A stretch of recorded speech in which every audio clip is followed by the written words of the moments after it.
जय हिंद बच्चों, आज हम पहली कॉलिगेटिव प्रॉपर्टी यानी कि relative lowering of vapour pressure को देखते हैं। क्या होता है ये? When a non volatile solute is added, non volatile मतलब कि जिसके वेपर नहीं बनते हो, जैसे शुगर, यूरिया हो गया, ग्लूकोज हो गया, is added to a volatile liquid, मतलब जिसके वेपर बनते हैं, पानी ही ले लो, ठीक है ना। Vapour pressure of the solution is found to be less than that of pure solvent, ठीक है ना। This decrease vapour pressure is called lowering of vapour pressure. ध्यान देना, अभी हम रिलेटिव शब्द का प्रयोग नहीं कर रहे हैं, ठीक है ना। तो ये वेपर प्रेशर वर्सेस टाइम का ग्राफ है। तो वेपर प्रेशर किसी भी लिक्विड का कुछ इस तरीके से बढ़ता है टेम्परेचर के बढ़ाने के साथ। ध्यान दीजिए, हमने यहाँ से वेपर प्रेशर प्योर लिक्विड का स्टार्ट किया है, ठीक, और उसके नीचे से स्टार्ट किया है उसी लिक्विड में अगर कोई नॉन वोलेटाइल सॉल्यूट ऐड कर दिया, जैसे ये पानी का है और ये पानी प्लस चीनी का है, ठीक है ना, तो वो नीचे से ही जाएगा, इससे कम ही हो जाएगा, वेपर प्रेशर घट जाएगा। इसके पीछे कारण क्या है? देखो, जैसे सपोज करो इसमें पानी भरा हुआ है, ठीक है ना, प्योर लिक्विड है, मान लो प्योर वाटर है, तो इसका वेपर प्रेशर कितना हो जाएगा? P नॉट, ठीक। अब जब हम इसमें चीनी घोल देंगे तो चीनी के पार्टिकल जो हैं वो पानी के पार्टिकल के ऊपर बैठ जाएंगे कि नहीं? उसको खुद नहीं वेपराइज होने देंगे, वेपर बनने नहीं देंगे उसके, यानी कि जितना वेपर पानी में बनेगा उससे कम वेपर बनेगा पानी में घुले हुए चीनी में। इसीलिए सोल्यूशन का वेपर प्रेशर कम हो जाएगा as compare to pure water, ठीक है। ये बात समझ में आई।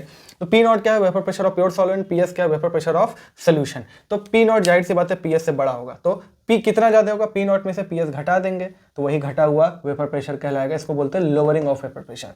और P naught minus PS, lowering of vapour pressure उतना ज्यादा होगा जितना सॉल्यूट का मोल फ्रैक्शन होगा। तो यहाँ पे लिख दिए, फिर यहाँ पे कांस्टेंट लगा दिया हमने P नॉट, ठीक। P नॉट से इसमें डिवाइड कर देंगे तो P naught minus PS upon में P naught equals to mole fraction of solute, ठीक है ना, मोल्स ऑफ सॉल्यूट अपॉन में सॉल्यूट प्लस सॉल्वेंट का मोल। इसको बोलते हैं relative lowering of vapour pressure. ये कहलाएगा पूरा relative lowering of vapour pressure जब P नॉट से डिवाइड कर देंगे, ठीक है। अब फॉर वेरी डाइल्यूट सोल्यूशन क्या होगा? ये बहुत कम होगा, तो डिनोमिनेटर में इसके सामने इसको क्या करेंगे? नेग्लेक्ट कर देंगे, तो n/n।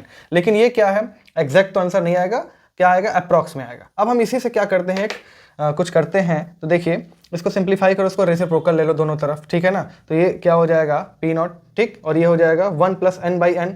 फिर इसी 1 को इधर घटा दो तो ये फॉर्मूला बनेगा, ठीक है ना।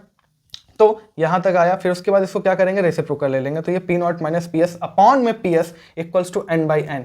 ये फॉर्मूला काफ़ी आपका मदद करने वाला है, ठीक है ना। क्यों मदद करने वाला है? क्योंकि इसमें एग्जैक्ट आंसर आएगा और ये थोड़ा सा ईजी है, ठीक है ना। लेकिन ध्यान दीजिएगा, जब P नॉट और PS पता रहे तो आप तभी इसका इस्तेमाल करेंगे, मतलब ज़्यादातर अगर आपको P नॉट PS पता है तो आप इसी का इस्तेमाल करेंगे, ठीक है ना। बाकी NCERT में ये दिया हुआ है। क्लियर है? इसको नोट कर लीजिए, फिर हम अगली कॉलिगेटिव प्रॉपर्टी में भी चलते हैं।